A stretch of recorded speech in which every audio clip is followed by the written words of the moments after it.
Hey guys, welcome back to Mike Reacts. I apologize if my voice isn't very loud today. I've had my wisdom tooth removed today and I'm not in so much pain, but I'm really scared to move my mouth too much, otherwise it might start bleeding again. Anyway, so welcome back to Mike Reacts. Today we've got a great video for you. For those of you who don't know me or haven't been to the channel before, you may not know that I am moving to the United States very soon, hopefully late January, early February. And one of the big reasons is I am pro Second Amendment. Second Amendment, I think, aside from the First Amendment, is one of the most important protections that is afforded to citizens of the United States or residents of the United States to protect all other amendments in the Constitution to protect their freedoms, especially the First. I'm a big believer in its importance. So today we are reacting to Ben Shapiro and Piers Morgan on guns. Now this is back from all the way back in 2013. I haven't seen this debate. I've heard it being referenced. And interestingly enough, Piers Morgan seems to have come around more towards the conservative mindset lately with all this woke stuff that's going on. I don't really think his opinion will have changed on guns. It's quite a British opinion to be anti-gun.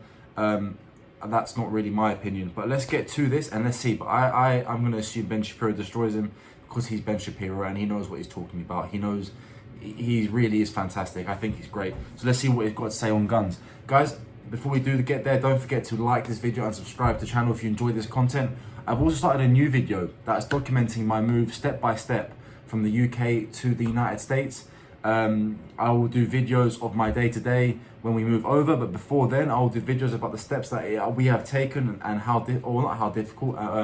we have come about to move to the United States, etc. So please follow that channel, subscribe. I'll leave the link just down below in the description. And if you want to subscribe to Patreon too, it's just $5 per month, and you can see some more of my in-depth political opinions there as well. But this is just a snippet for you. So let's get to this video and see what Ben Shapiro has to say about the Second Amendment. Strong words from Vice President Biden, who heads the White House Task Force on Guns. My next guest has strong words for me. He says, I'm off the rails on guns in America. Ben Shapiro is editor-at-large at Breitbart.com and the author of Bullies, How the Left's Culture of Fear and Intimidation. I never read Bullies. I read The Right Side of History, and that was really, really good. You can tell already, oh, this is back when he was on CNN, you can tell already that this is really, not old, but I mean, it is 10 years old now.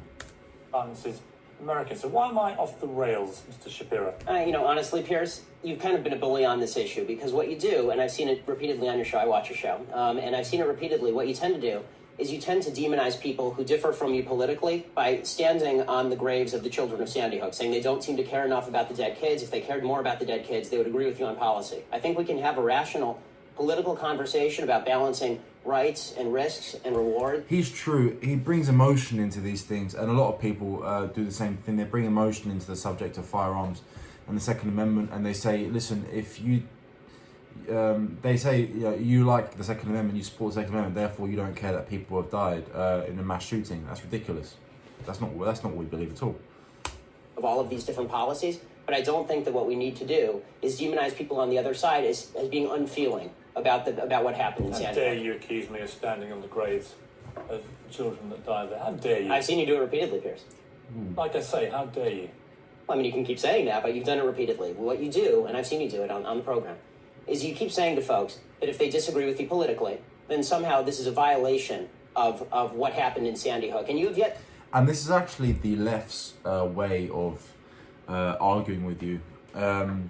It's like, especially with the gun issue, you say, oh yeah, I like firearms, I support Second Amendment. Oh, so you don't care about the people who die in the streets? No, of course we care. We don't think people should shoot each other for no reason. We don't think people should commit mass murder or commit murder at all. No one thinks that. But we think that us as law-abiding citizens should be able to carry a gun, own a gun, to protect our family, our property, and ourselves from the people who do shoot people, right? But anyway. I'd really like to hear your policy prescriptions for what we should do about guns. Because you say that you respect the Second Amendment, and I brought this here for you so that you can read it. It's the Constitution. And I would really like for you to explain to me what you would do about guns that would have prevented what happened in Sandy Hook. If you want to do what you did in the UK, right, which is ban virtually all guns, that is at least a fair argument, and we can have a discussion. about whether that's something that we ought to do. Well, or I not. made it very clear what I wanted. We haven't banned all guns in the UK. Guns are banned for use of protection. They're still around for hunting and sport. They're much harder to get your hands on. I think the laws are way too stringent here. It's almost not worth it. Is exactly what Mark Kelly wants to do. And in fact, rather than address so let's talk about that. rather than address your comments to me about standing on the graves of children at Sandy Hook, you can address them to Mark Kelly, because he agrees with everything that I've been saying, because he feels the same way, as does his wife. They're gun owners. They both respect the Second Amendment of the Constitution. They don't want to take away anybody's right to defend themselves with guns. Well, they want to take away certain types of guns, obviously. They want to take away assault weapons, which are capable with... Assault weapons in the United States, unless you have a special license, don't exist. An assault weapon, I would classify personally as a military weapon that has the ability to go fully automatic. And of course, the other major difference between, say, an M4 and an AR-15 is that the M4 is theoretically made with better parts, and it has the ability to go full auto. An AR-15 that you pick up from your local gun shop is not an assault weapon. It's a semi-automatic rifle. The same as any semi-automatic rifle. The only difference between an AR-15 and an M1 Garand is the round that is chambered in and its magazine capacity. But if you're trained on both platforms, you can still put a lot of rounds down target, okay, effectively and accurately, and do whatever it is that you want to do. Okay, so whether you limit someone to having a 10 round magazine or a 30 round magazine, or limit assault weapons completely, if you got rid of assault weapons, people would still use, I don't know, a lever action or a bolt action rifle.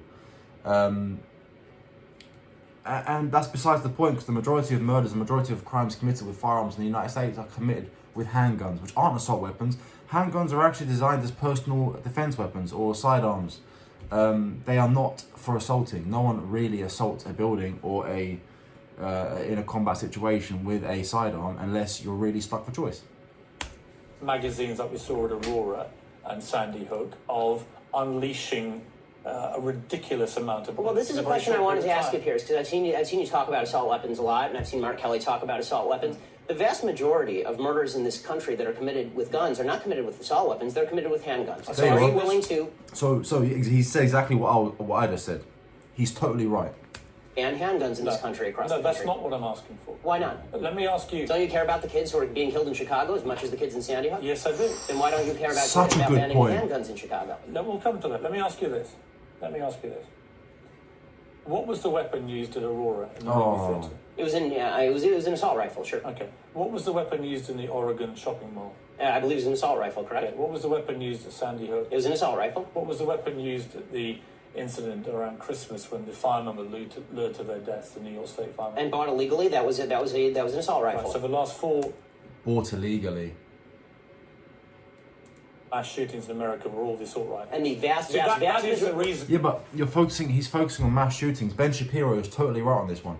He's focusing on mass shootings when he shouldn't be, because the majority of murders, the majority of deaths that occur are not from assault rifles or mass shootings. They're from individual cases of shootings happening normally in major cities.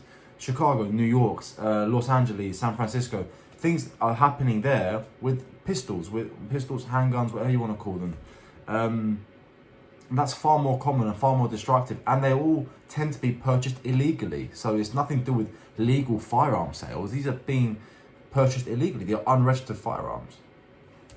Well, Mr. Shapiro, and you can smirk at me and you can laugh at me. I'm not smirking. And you can accuse me of standing on the graves of dead children. Legally, yes. But that is the reason that people like me and Mark Kelly and Gabrielle Giffords want to have assault weapons like that removed from civilian hands. Your passion on the issue point. doesn't really justify the rationale for why you want to ban assault weapons, You but don't not understand handguns. why we want to remove the preferred weapon of choice, these killing machines, Well, I would like from you the to hands of deranged young men. All I'm asking is for you to be philosophically consistent. If what you're worried about is the removal of killing machines from the hands of deranged young people, then maybe we should talk about a blanket gun ban. And let's get to what the left really wants here. And you say that you're for Why the is it Second about Amendment. left or right? Because in Britain this never is about left or right, this issue. Why? In Britain, in the UK, it's never about left or right, because the left or right doesn't exist in the UK.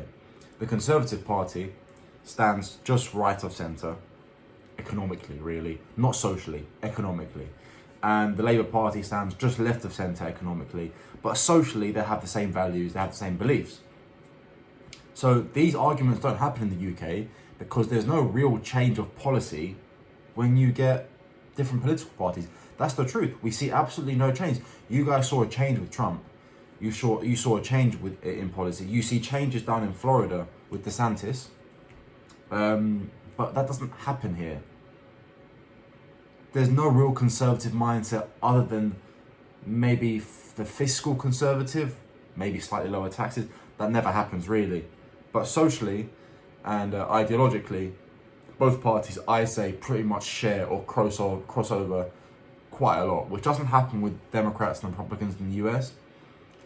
I think there needs to be a happy medium, maybe not so much division in the US and not so much similarities in the UK, personally. But anyway, that's why. He's talking crap.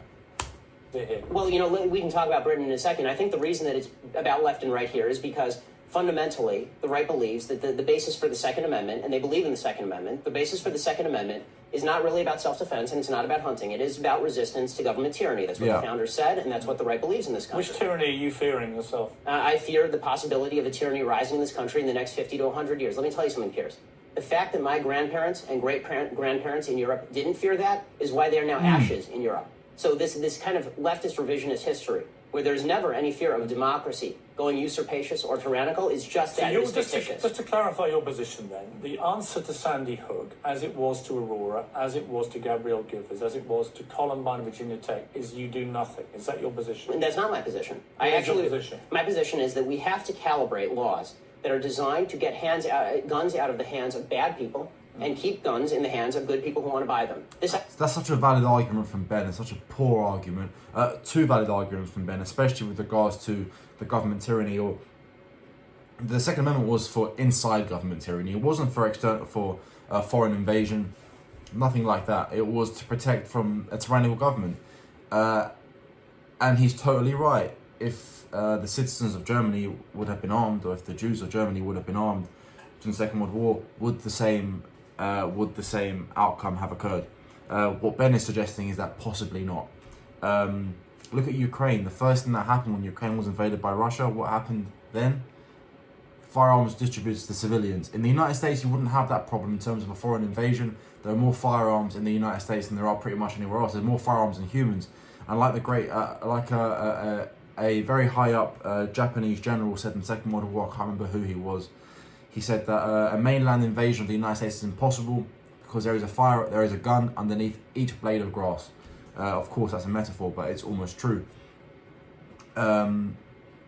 I support that argument. I think having a well-regulated militia is very important for the survival of a country, especially because you never know exactly where the direction of the country is going, ever.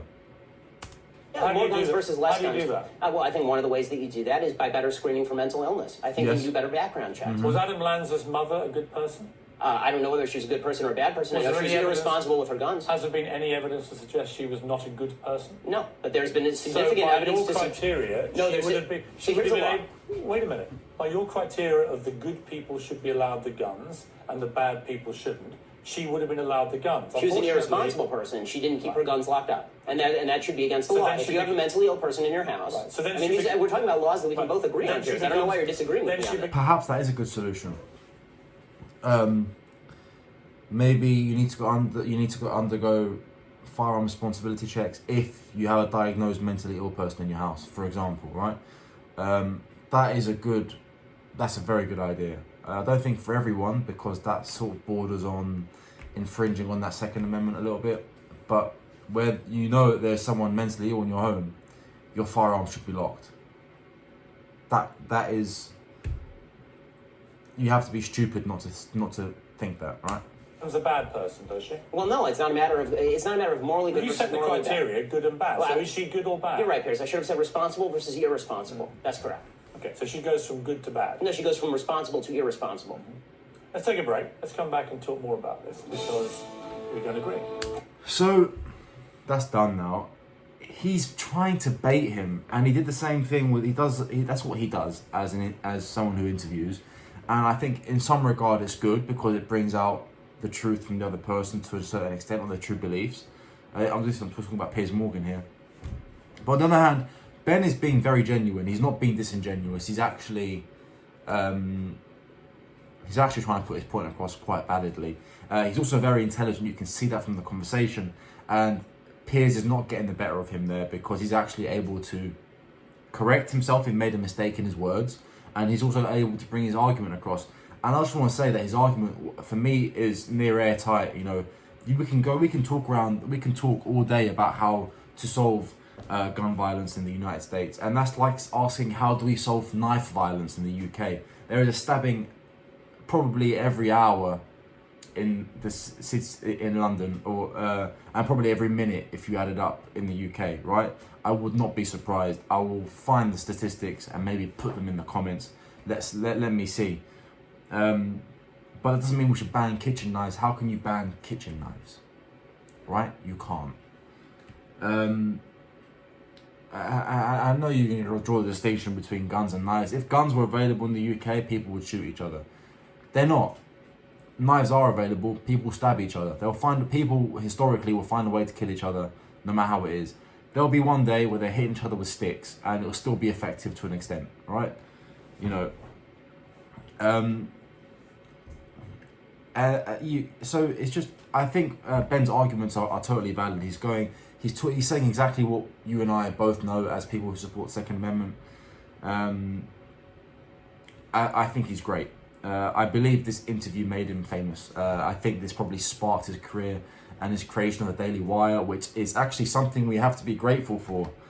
This interview may seem as though a fellow Republican, a fellow pro Second Amendment supporter is being attacked by a Brit, and I apologise for the similarities in accent that me and Piers might have. Hope it doesn't bring too many bad memories for you. I think Piers is actually quite good now, to be honest with you, but I just don't agree with any of his Second Amendment opinions. He's good at battling the woke, transgender thing where people are competing in sports and all that stuff. He's very good at that at the moment. He speaks quite clearly. I think he's on our side on this one. Or not on our side, the side of truth, shall I say? The side of truth, the side of dignity, the side of good. For sure, common sense.